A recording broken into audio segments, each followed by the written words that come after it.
The big question, what's the exit strategy and will it ever end soon? Joining us now here in our studios, Kosova Sanders, Director of Special Projects for the War and Peace Foundation. Welcome, nice to have you here. Thank you.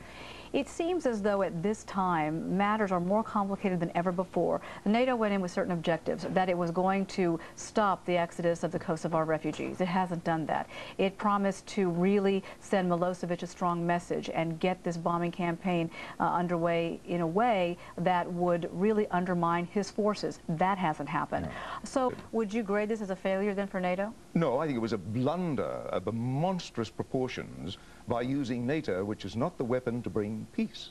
NATO was created for only one purpose, and that was to wipe the then Soviet Union off the face of the earth.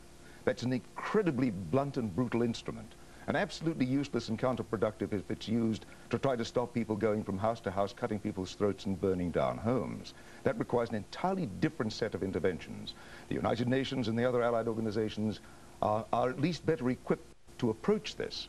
And indeed, if the United Nations and these other civilian organizations around the world come together to clean up this mess, they may set the model whereby future disruptions will be handled far more rationally.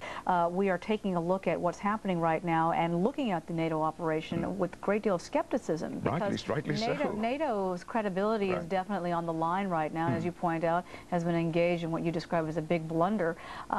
What does it say about the operation overall with 19 countries on board and lots of divisions behind the scenes?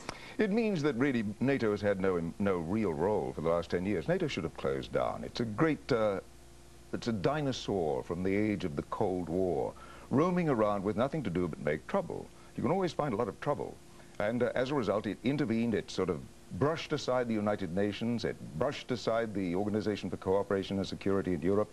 It didn't even bother to place a phone call to the people who could have given useful advice.